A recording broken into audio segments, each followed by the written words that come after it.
The air in the courtroom was thick with tension, as Naya, a single mother, stood nervously before Judge Callisto. He was a no-nonsense judge, known for his strict adherence to the law. Behind his massive oak desk, his serious demeanor made the atmosphere even more intimidating. Nia was there for a $200 parking ticket she couldn't afford to pay. She was trying to explain her circumstances, but the murmurs of the audience made it hard for her to concentrate. Judge Callisto, irritated by the noise, banged his gavel. "Order in court," he commanded, and the room fell silent.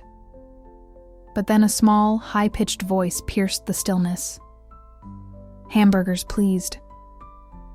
The interruption came from Maya, Nia's 6-year-old daughter, who was standing beside her mother. The room collectively gasped. Normally, such a childish outburst would have brought laughter, but Judge Callisto's courtroom was known for its seriousness. Naya's face turned red with embarrassment. She knelt quickly, whispering to Maya not to speak out again. Instead of reacting with anger, Judge Callisto raised an eyebrow and addressed Maya in a calm voice. "Did you say hamburgers, young lady?" he asked. Maya, however, didn't answer right away. Her wide, curious eyes were fixed on a painting of a stern-looking man in a wig hanging on the wall behind the judge. Nia's heart raced, thinking her daughter's outburst had ruined her case. But instead of reprimanding Maya, Judge Callisto gently asked, "Is there something you'd like to tell me, young lady?" Maya stepped forward. "Yes, sir," she replied politely. She explained that her tummy was rumbling because she and her mom hadn't had breakfast. Nia was mortified. She whispered an apology to the judge, explaining their rushed morning. But instead of dismissing them, Judge Callisto did something unexpected. He invited Maya to approach the bench. Maya hesitated, looking to her mom for permission. Nia, unsure of what to expect, nodded. Maya skipped over to the judge's bench with a smile. The judge leaned back in his chair, a faint look of amusement on his face. "What kind of work does your mommy do?" the judge asked Maya. Maya, emboldened by his kind tone, shared that her mom worked very hard at a bakery making cakes and cookies. Sometimes she worked late nights at a restaurant. The judge listened intently as Maya revealed how hard her mom worked to provide for their family. The courtroom was silent as Maya's sweet, innocent voice echoed in the solemn chamber, peeling back the layers of her mother's life. She told the judge how her mom worked at the bakery, where she made cakes and cookies that Maya said smelled like happiness. But Maya's voice faltered a little when she mentioned how late her mom often worked at the restaurant. Sometimes Maya had to stay with a neighbor or sit quietly in the corner of the bakery when her mom couldn't find anyone to watch her. "She's really tired sometimes," Maya added, her big brown eyes glancing at her mom. "But she always smiles at me and says everything will be okay." Nia swallowed hard, her chest tightening as she listened to her daughter. She hadn't expected Maya to share so much. Maya continued, her voice soft but clear. "Mommy says we have to be strong together, like superheroes. But I think she's the real superhero." Maya paused and looked at the judge earnestly. "She makes me peanut butter sandwiches and sometimes we play dress up, but only when she's not too tired." The courtroom was captivated by the child's heartfelt testimony. Even those who had come in judging Nia for breaking the law, and now saw her differently. The audience began to understand that this wasn't just about a parking ticket. It was about a mother fighting against the odds every single day to keep her family afloat. Then Maya, without realizing the weight of her words, shared a piece of Nia's past that made the courtroom hold its collective breath. "When I was little, we had more money.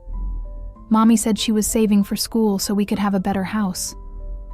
But then Maya trailed off, frowning slightly as she searched for the right words. "Then Daddy and Auntie took all the money and didn't come back. Mommy cried a lot, but she said we'd be okay." Nia's heart broke as Maya spoke. She hadn't wanted to bring up Darius's betrayal in court. It was a wound she carried quietly, a story she thought she had buried deep. But Maya's innocent honesty brought it all to the surface. Nia glanced at the judge, afraid of how this revelation might look, how it might make her seem weak or incapable. Maya went on, unaware of the courtroom's growing tension. Mommy worked so hard because Daddy took her special money for school. She says we don't need him, but I think she misses Auntie. Her voice cracked a little, and she fell silent. Nia blinked back tears. She hadn't told Maya much about the betrayal, but even at 6, her daughter had pieced together the pain in her mother's eyes and the empty seat at the table where her aunt used to sit. Judge Callisto leaned forward slightly, his usually impassive face softening as he looked at Nia and her daughter. He asked, his voice quieter than before. "Maya, what do you mean by special money for school?" Maya hesitated, looking at her mom for permission. Nia, her throat tight, nodded. Maya then explained how her mom had been saving coins and dollar bills in a jar on top of the fridge. She didn't know it was called savings, but she knew it was important. Mommy said it was for her school, so she could get a better job and buy a house where I could have my own room. Maya said, her face lighting up at the thought. But then Daddy and Auntie took it. The courtroom was visibly moved. Some people shook their heads in disbelief at the cruelty Nia had endured. Others wiped away tears, touched by Maya's innocent but painful recounting of her mom's struggles. Even Judge Callisto, who was known for his unyielding demeanor, seemed deeply affected. Nia felt exposed, like her entire life had been laid bare. But at the same time, she noticed something in the judge's eyes, something that looked a little like empathy. Maya's words had done what Nia's carefully rehearsed explanation could not. They had turned her from a case number into a human being with a story. The judge asked one more question, his tone soft and deliberate. "Maya, how does your mommy take care of you when things are hard?" Maya smiled shyly. "She hugs me a lot. And when she can't buy new toys, she makes me paper dolls. They're my favorite." The courtroom let out a collective sigh, and Nia wiped her eyes quickly, afraid to look too vulnerable. But in that moment, everyone, from the audience to the court staff to the stern-faced judge, saw Nia for who she truly was, a woman doing her absolute best to give her daughter a better life, despite the hardships and heartbreak she faced. Maya's words had shifted the entire mood in the room. Even the judge, who was so famously strict, seemed to be reevaluating everything he thought about the case. The courtroom listened in stunned silence as Maya's words revealed Nia's struggles. Even Judge Callisto, known for his rigid demeanor, seemed moved. Finally, the judge addressed Maya again. "Since your mommy broke the parking rule, what do you think her punishment should be?" he asked. The question took everyone by surprise. Maya thought for a moment before replying confidently, "You're the smart judge. You should decide." Laughter erupted in the courtroom, even from Judge Callisto himself. The tension dissolved, replaced by a warm human connection. Judge Callisto called for a short recess. He whispered instructions to the bailiff, who left and returned moments later with a brown paper bag. The judge handed it to Maya. "Here you go, young lady," he said with a smile. Inside were sandwiches and juice boxes. Maya's face lit up with delight, and the entire courtroom softened at the sight. After the break, the judge reviewed Nia's case with a fresh perspective. He noted her spotless driving record and her struggles as a single mother. He decided to dismiss the $200 parking ticket. The courtroom erupted in applause. But Judge Callisto wasn't finished. He handed Nia a list of local resources for single mothers, including job training programs, childcare assistance, and free online degree options. Nia was overwhelmed with gratitude. Tears welled up in her eyes as she thanked the judge. His small act of kindness had lifted an enormous burden off her shoulders. The story of Judge Callisto's unexpected kindness spread like wildfire through the community. Local newspapers ran headlines about the judge who had broken protocol for a single mother and her young daughter. Social media posts about the courtroom's unusual events went viral, with hashtags like #JusticeWithHeart and #JudgeCallisto trending for days. Nia's life, however, was the one most profoundly changed by the experience. The list of resources Judge Callisto provided became her roadmap to a brighter future. At first, Nia hesitated, unsure if she could take on something as demanding as pursuing an online degree while juggling work and raising Maya. But every time she felt doubt creep in, she thought of Maya's innocent faith in her, calling her a superhero in front of the entire courtroom. That moment became her anchor. Nia began with the childcare assistance program on the list. With Maya in a safe and nurturing daycare for a few hours each day, Nia could focus on her goals without worrying about her daughter's well-being. The relief of knowing Maya was cared for allowed Nia to breathe for the first time in years. Next, she enrolled in an online degree program that offered flexible hours. The program specialized in business management, something Nia had always been passionate about, but had put on hold after her savings were stolen. Though the coursework was challenging, Nia found herself thriving. Her years of balancing multiple jobs and managing her household had taught her skills that she now applied to her studies. Nia also connected with other single mothers through the job training program. These women, who were all striving to create better futures for their families, became her support system. They exchanged advice, shared resources, and celebrated each other's milestones. For the first time in years, Nia didn't feel alone in her struggles. Maya too blossomed in this new chapter of their lives. The structured childcare program introduced her to new friends and activities. She proudly told her teachers and classmates about her mom's school, often helping Nia study by quizzing her on flashcards or offering encouraging hugs when she seemed tired. One day, Maya brought home a drawing of her family. It showed her and her mom in a big house with a garden. Above the house, she had written in her wobbly handwriting, "Our dream home." Nia pinned the picture to the fridge, a constant reminder of the future she was working toward. As Nia's confidence grew, she started sharing her story with others. At the bakery where she worked, customers began to recognize her from the news story. Many of them offered words of encouragement, and some even brought small gifts for Maya.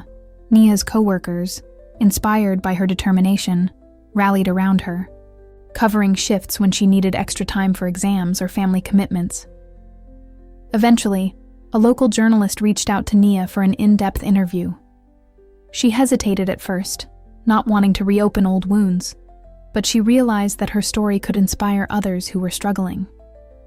The article painted her as a symbol of resilience and hope, and it was shared widely, further cementing her as a local hero.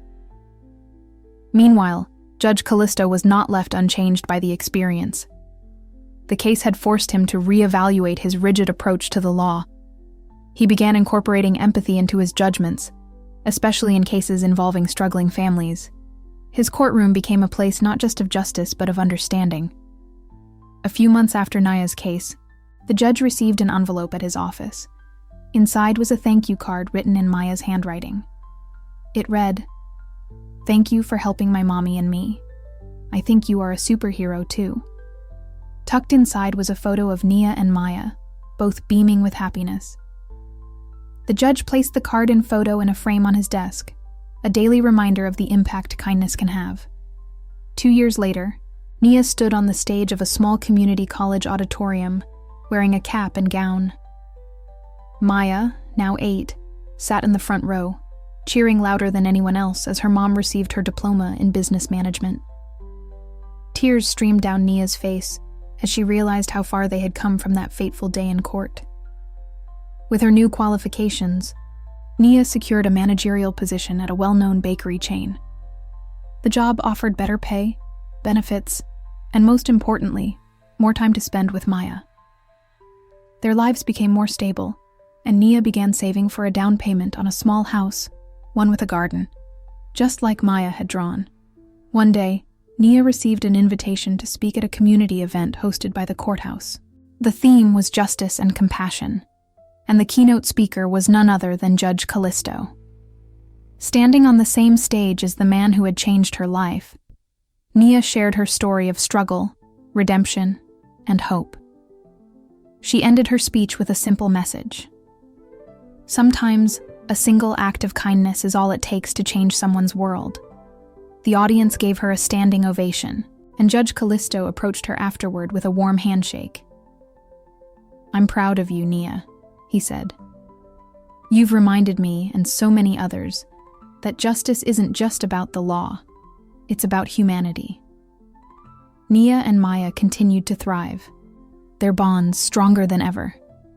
Inspired by the support she had received, Nia started volunteering at organizations that helped single mothers like herself. She also became an advocate for legal reforms that focused on restorative justice, ensuring that others would benefit from the same empathy Judge Callisto had shown her. As for Judge Callisto, he became known as the compassionate judge. Though his rulings remained fair and firm, he never forgot the lesson he learned from Nia and Maya, that true justice is about lifting people up, not tearing them down. The story of Nia, Maya, and Judge Callisto became a symbol of hope for the community. It reminded everyone that even in the most serious and structured settings, kindness has the power to transform lives. For Judge Callisto, the encounter with Nia and Maya was transformative. It reminded him that the law is not just about rules, but about protecting the vulnerable and serving justice with compassion.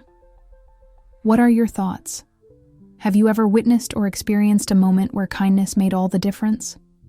Let's share and inspire each other in the comments.